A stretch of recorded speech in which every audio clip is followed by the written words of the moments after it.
Welcome to Dr. B Music Theory.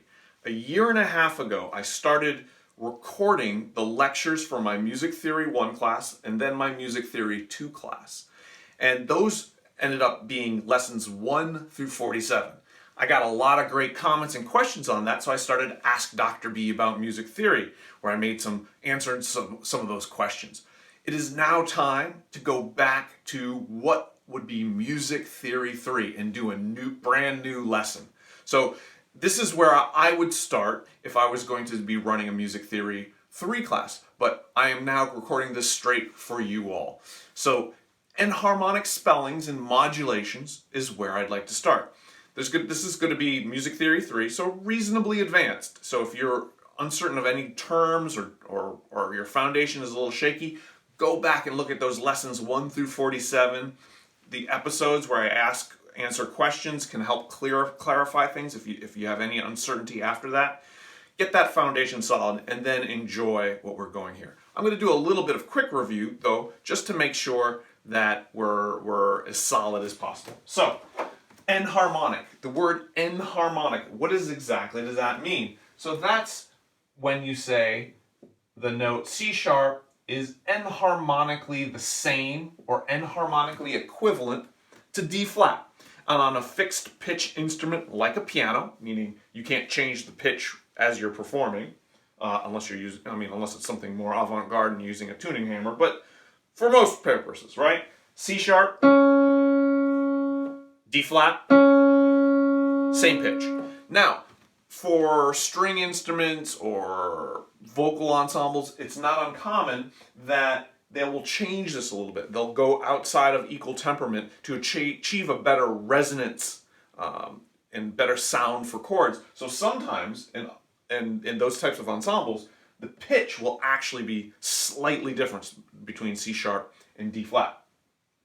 So it's enharmonically equivalent in terms of what pitch it is on a piano. We use these different pitches and enharmonics for performance ease. When you're dealing with a composer or an arranger, this is where time is, you're not doing something real time like a performance is. So you put in the time to make things easier for the performer. And that's kind of what these enharmonic spellings are for.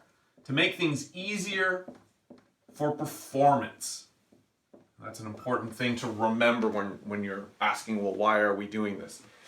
What goes in with that is that the human brain is really good at recognizing patterns. So for example, if I go F sharp, A sharp, I have a pattern that says to me C sharp, because it's up a third, right? So my pattern.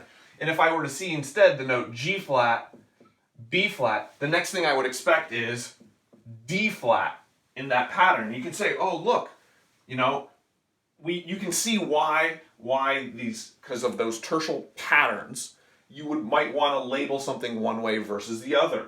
And it depends on where you come from in the music. So this is what we're talking about when we're talking about enharmonic spellings. That's at the most basic level. But let's see how this works with something more advanced. So let's take a look at this first example here I have here. I have one flat in the key signature, so either F major or D minor. One of the easiest things to do is start with lead sheet symbols, and I'm actually going to start with the second and third chord because the first chord has some chromatic pitches in it. That always makes things more complicated, so it's often a good idea to start with what's in the key. It's a little bit easier to analyze. So if I look at this second chord, it is an F major triad with C in the bass. And if I look at this third triad, it is a C major triad. Well, as soon as I see that, F over C to C, hopefully it reminds you, as it does for me, of a 1-6-4 to 5 chord, which again, 1-6-4 in this context as a cadential 6-4 is often considered an embellishment of 5. So you can say the whole thing, these two chords together, function as 5, the 5 chord. And that makes a lot of sense. It means that we're definitely in F major.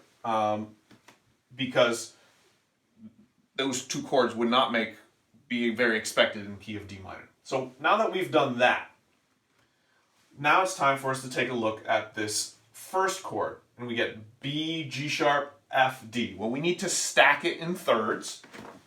So we take a look and we say, okay, G sharp up to B, D, F. Those are all up a third. So we look at that and we say, a G sharp diminished 7 with B in the bass. And you then say, okay, well, let's analyze that Roman numeral wise into key of F major. The G sharp is going to resolve up a half step to A. That would be an A minor triad in the key of F major. That is a 3 chord. So we would say 7 diminished 6/5 of 3. And at this point, you should scratch your head and say, Dr. B, why doesn't it go to 3? That's the norm. That's what we would expect. And if you're trying to analyze this and come up with some principles, it's going to be very challenging. Well, here's what happened. One of these pitches in this chord is spelled enharmonically. And it's spelled enharmonically for voice leading purposes, for ease of showing how the notes are going to move. So if you look at this and you say, well, what would I expect in front of here? I would expect 7 diminished going to 5. That's what the progression is. Is there any way that could happen? Well, let's see what happens. If we take that as our idea and we say, okay, well, 7 diminished 7 of 5 would be B, D, F, A flat. And right here is where you see it. The G sharp is enharmonically equivalent to A flat. So what you're really talking about here is you're not talking about a 7 diminished 6/5 of 3. You're talking about, and I'm going to write it right in here, 7 diminished 7 of 5. And it is not a 7 diminished 6/5 of 3. That is not what you actually have in terms of function. So if you're going to really analyze this music theory solid, that's what you're going to say. You're going to have to recognize that this G sharp has been spelled enharmonically so that for ease of performance. So you can see that, yes, this G sharp is resolving up to the A. You don't need to write A flat, A natural. You're seeing that voice leading right there. So even when you were analyzed as lead sheet symbols, you could conceivably rewrite that as a B diminished 7 chord, even though it doesn't look like that. It's been spelled enharmonically. So that's something tricky and something to be aware of when you're analyzing music. This is really going to help you when you analyze. Because when you're composing the music, you would probably just write 7 diminished 7. But if you wanted to give these parts out to performers who are going to have to perform your music, you might want to consider making it easier for them by using some enharmonic spellings. Again, if you kind of say, oh, what would it look like? And if you say, okay, instead I'm going to have A flat followed by the A natural. You wouldn't need the G natural now, right? That wouldn't be necessary anymore. But you say, okay, now it's A flat, A natural, G. Just after, my experience of playing saxophone music for many, many years, right? This is far less expected than the G sharp, A, G natural. This would be more unusual. And the more unusual things you're asking a performer to do as a composer, the greater chance that they're going to make a mistake. So think about that from both sides of whether you're analyzing or whether you're composing for someone. Let's take a look at another example that does a similar thing. We have here one sharp. We got our chromatic chord right at the beginning, and then we have diatonic chords. So as I did in the previous example, you would like to first analyze, or you should first analyze the diatonic chords. So with that, I see D, B, G, D. That's a G major triad with D in the bass. Going to D, and just because this is a half note doesn't mean it's just one chord here, right? The chord changes. That's another thing just to keep your eyes open for. Sometimes the bass note, especially the bass note, will be sustained with multiple chords that occur over it. And it's very easy to be like, oh look, I analyze this chord, and then you go straight to the G major triad. And you neglect to realize that on beat 2 here, the chord changes. It changes to a D major triad. So when you see this, it's very simple. It's the same cadential 6/4 thing we had here and just talked about. It's 1 6 4 5 1, and we can indicate that we're in the key of G major here. So then we look at this chord with an E flat, A sharp, G, and a C sharp. And what hopefully goes through your mind before you start freaking out and trying to figure out what this is, because you're not going to have a lot of luck, right? If you try to stack it tertially, A, C, E, G, right? And then I add in my accidentals, A sharp to C sharp to E flat to G. That's what you would come up with. A sharp to C sharp is a minor third. A sharp to E flat, it's not an interval that we even recognize, right? A sharp to E natural is a diminished fifth, and this is a half step below a diminished fifth. So this is not an interval that's like officially recognized in music theory. A sharp to G, that would be a diminished 7, but we're in trouble. We can't really label that. When you get to this juncture, you have to go through your kind of a flip file of what could possibly be there, and you'll notice it's preceding 1 6 4 5 1. It's preceding a cadential 6/4. One common thing that's been covered is augmented 6 chords. And that's what we're dealing with here. We're dealing with an augmented 6 chord. But to make it even more complicated for you, there's a note that's enharmonically spelled. How do I know this is an augmented 6? What are my clues? Well, the E flat resolves down to the D, the C sharp resolves up to a D. That interval is the augmented 6 interval, E flat to C sharp. So when you see that E flat going down, C sharp going up, augmented 6 interval, resolving like that out to the octave, that's a good bet. And then we can see that we have this G here, which is common. Now, typically, we would expect to have either an Italian augmented 6, French augmented 6, or German augmented 6. This is definitely worth reviewing if you're hazy on this. The note in question for all three would be this note, because all Italian, French, and German augmented 6 all would have this E flat, G, and C sharp in common. In an Italian augmented 6, the next other note would be a G. So this is definitely not an Italian. For a French augmented 6, we would have the pitch A. We have an A sharp, so it's not a French augmented 6. For a German augmented 6, we would expect the note B flat. And so we have A sharp. A sharp is our equivalent, right? So that's our note that's been spelled enharmonically. Why not a B flat?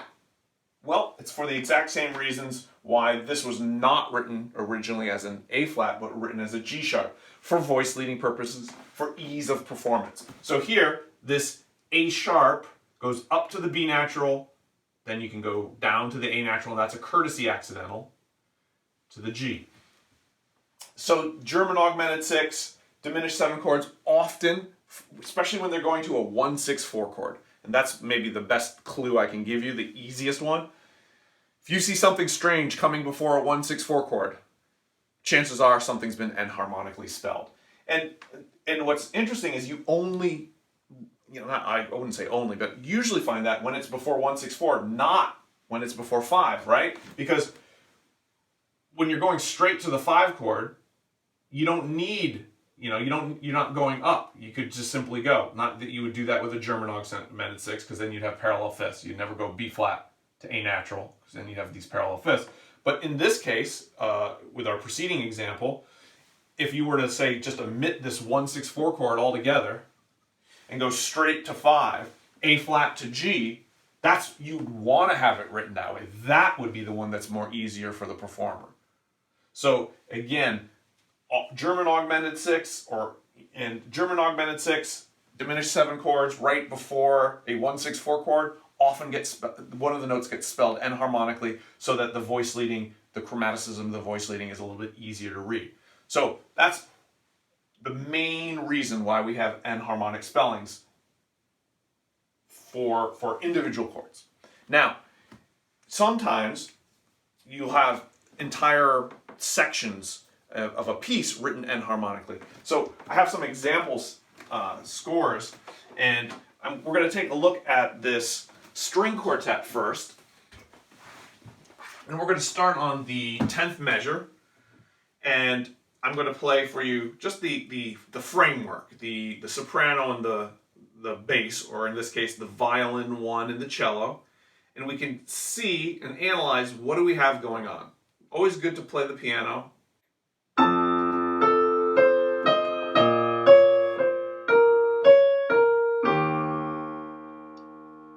So let's analyze just those first 4 measures for now with lead sheet symbols, so that we're not necessarily dealing with trying to figure out what key we're in right off the bat, because there's some chromatic pitches in here.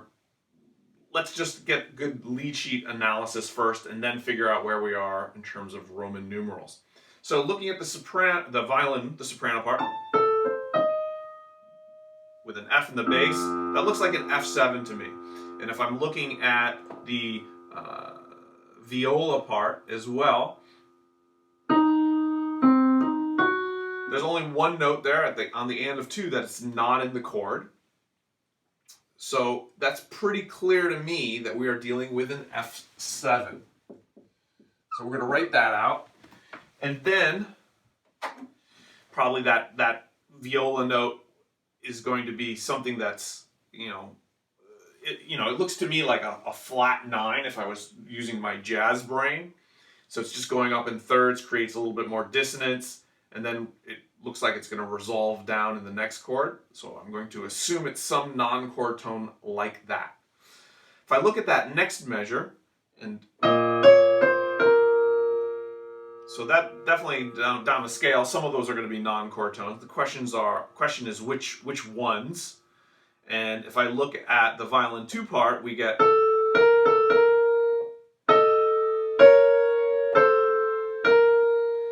harmonically, my ear is telling me this sounds like a minor chord, like a B-flat minor triad. And certainly we could call that first note in the violin 1, could be suspension, chord tone, passing tone, chord tone.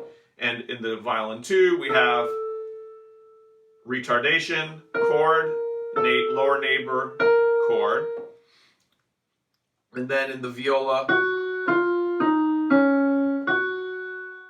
seems like a suspension, some kind of combination for those last 2. Those are a little bit unusual for what we've covered so far, but we then go chord, chord tone, passing tone, chord tone. So it is definitely a B-flat minor triad.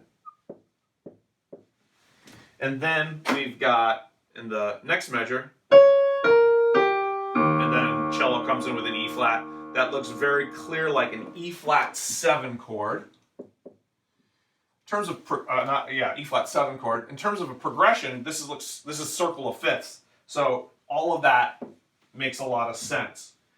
That chord gets sustained in the next measure. So I'm going to simply indicate that. Then in our next measure, things start looking a little bit unusual because we have these tremolos in the cello and then later on in the violin 2 and viola. So tremolo is where we're going back and forth between those 2 notes indicated. You have 2 beams, so that means it's 16th notes. So we have essentially like a, right, like that. If we analyze that, that is an F-flat triad. You say, holy moly, F-flat triad. Yes, we're talking about enharmonics, and this looks a little unusual. Why would we have F-flat? But let's keep going. Let's just keep going. So we have that F flat, C flat, A flat in the viola, C flat in the violin 2, so clearly. And it looks like it continues, and then the violin 1 comes in with a melody, which is all within the chord, no non-chord tones. And then we change, and we get E flat in the bass, tremolo with the C flat, and we have I'm sorry, that's and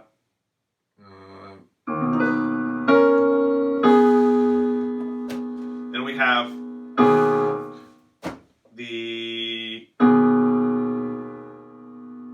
we definitely have some non-chord tones in this one. We look at it where we end. It sounds like an A flat minor triad in first inversion. Second inversion. And we have what looks like passing tones between the violin 1 and 2. Notice that these passing tones that happen at the same time create the interval of a 6. We have that. One of the things that I've mentioned before when talking about non-chord tones is if you have them simultaneously, they usually have to create a consonant interval, usually thirds or sixes, or a triad. So here we have A flat minor triad with E flat in the bass. And actually I should indicate that the F flat continues, and then we have the A flat minor triad with E flat in the bass. So we go up that half step. And it continues for the measure after that. So 2 measures, just like the F flat major triad. The melody over that starts off. And then here we change. We change here and we get. So we go back to our F flat major triad and the melody. And so that continues. So F flat major triad, continuing. And then we go back to the E flat in the bass, and we have that same A flat minor triad with E flat in the bass, which goes for 2 measures. So then we get to where you see the the fortissimo or the fortissimo sforzando, and half notes. We now come up to a series of half notes that are descending in the violin 1, and the tremolo and the cello stops and moves over to the inner voices. So we start with, but here's a really strange spot, right? We're looking at it. So we have an A flat, we have an F flat in the bass. F flat in the bass, A flat in the violin 1, and in the inner voices we have B and E for the tremolo for the violin 2, and we have B and G sharp for the viola.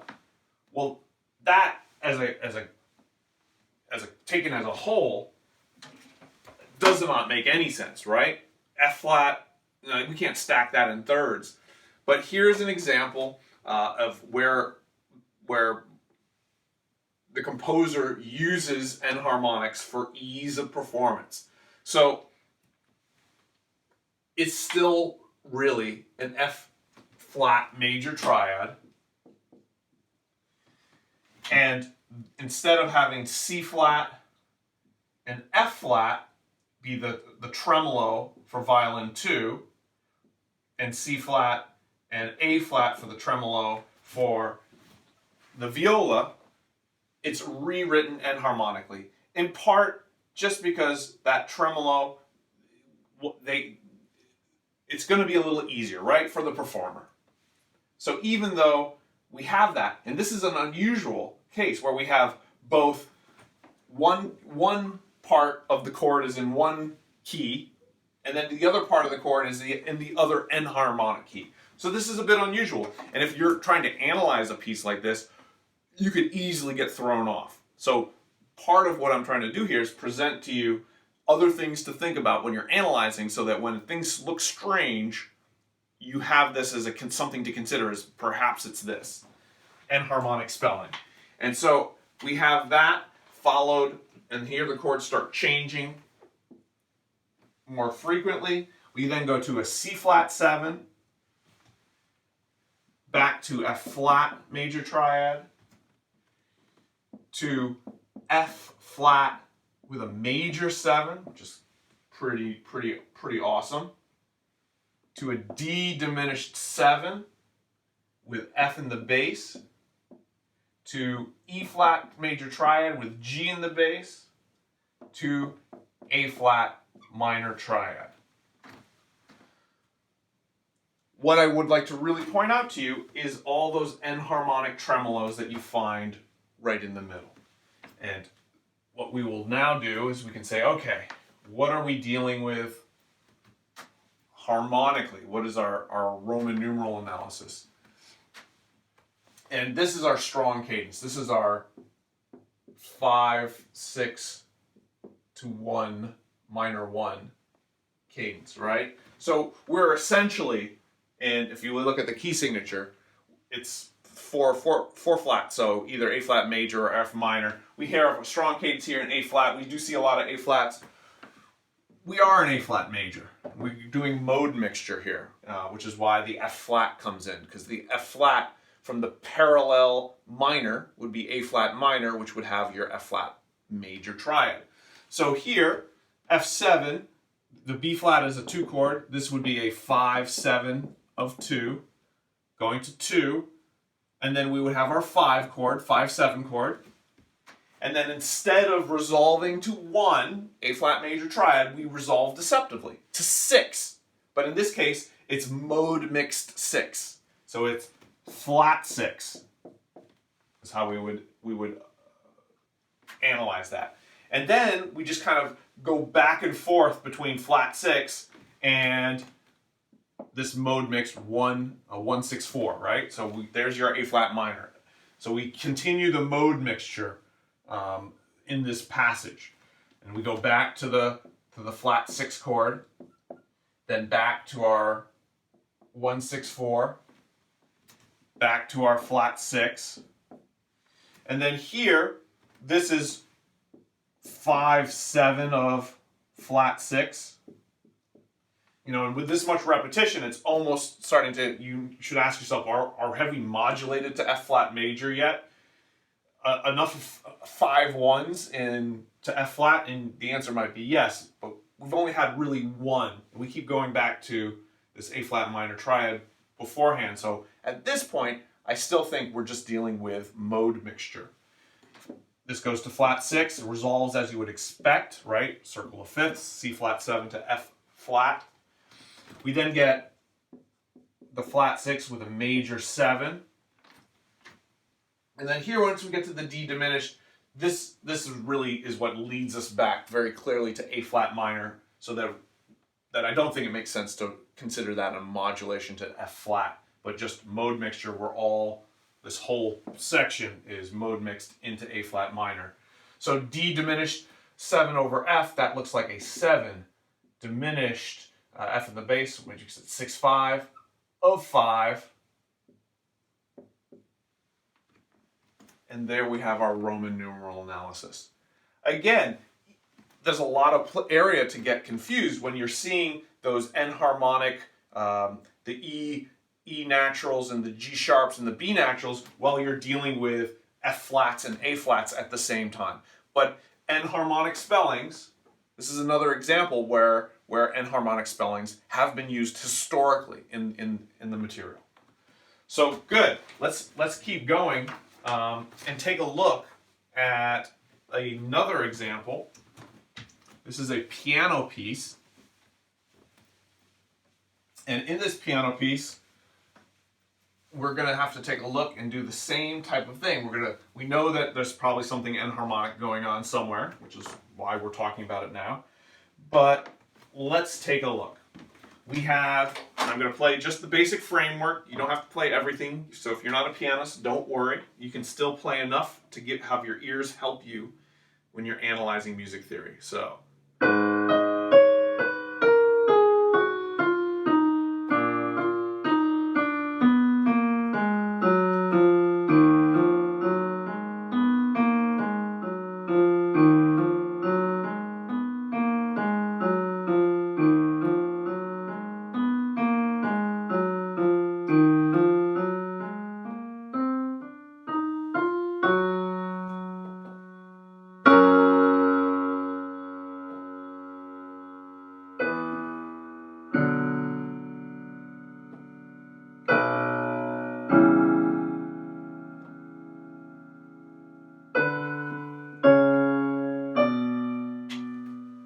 All right, so that's the rough outline. Let's start analyzing. So right at the beginning of that, we have an A flat in the bass, going up, jumping up the octave. So just A flat and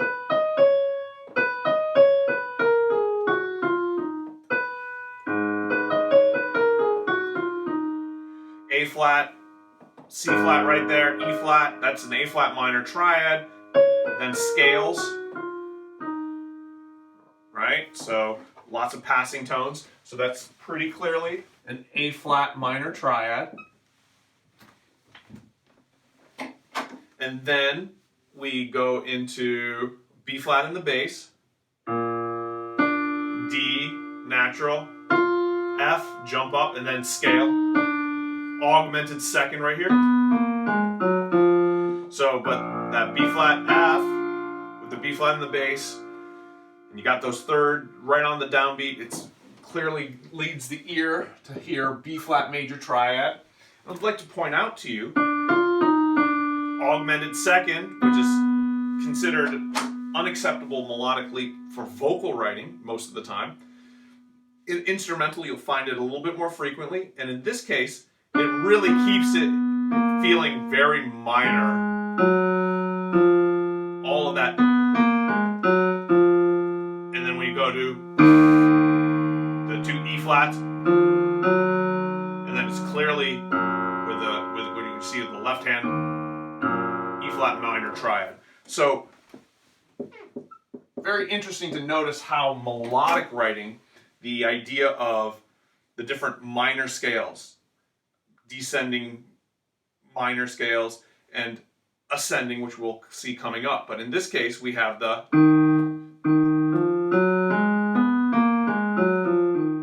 all of that looks like natural minor scale to me, right? So 1, 2, 3, 4, that lowered 6, which pulls you right back down to the 5th, which is exactly what it does, then descends.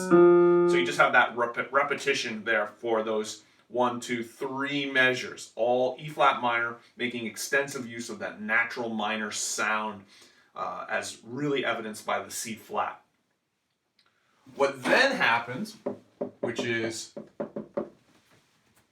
again, this is wonderful textbook for us to see how the masters actually use this stuff. And it's not just some arbitrary music theory thing that you learn in class, but it's coming from the sounds that were used by these great composers. Did you hear? Minor scale, E flat minor scale.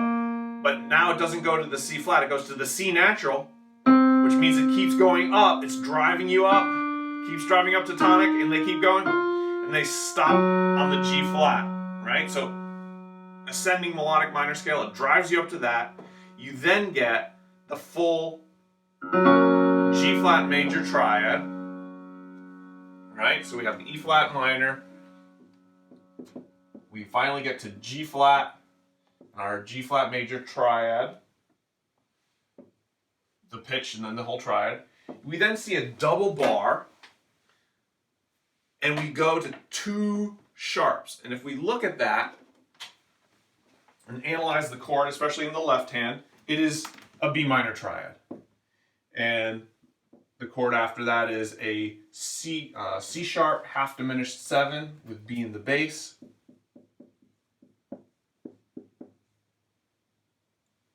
And then that next measure that we have, and we get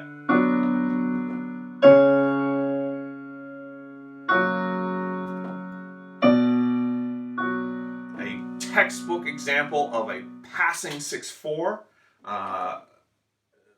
In this case, it's may turn into a 5/7 chord, so it's maybe not quite textbook, but we have B minor over D. We have that scales in the soprano and bass going in contrary motion. So B minor over D, F sharp 7 over C sharp to B minor in root position.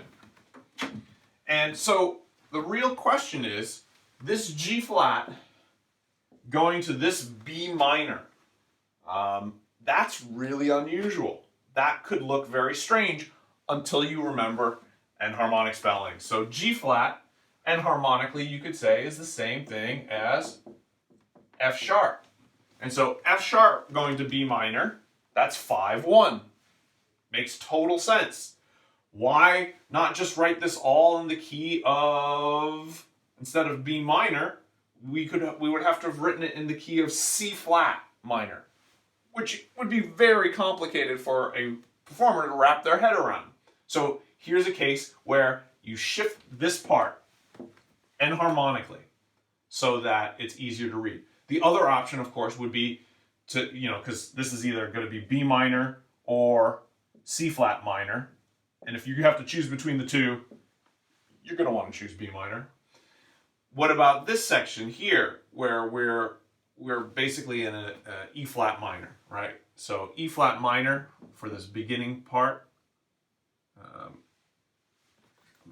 Write it as a lowercase E flat minor. So we're going from a 4 chord, 5 chord, 1 chord, right? So instead of E flat minor, your option would have been D sharp minor, right? Which would go very, which is the enharmonic equivalent there. In this case, E flat minor was the chosen key.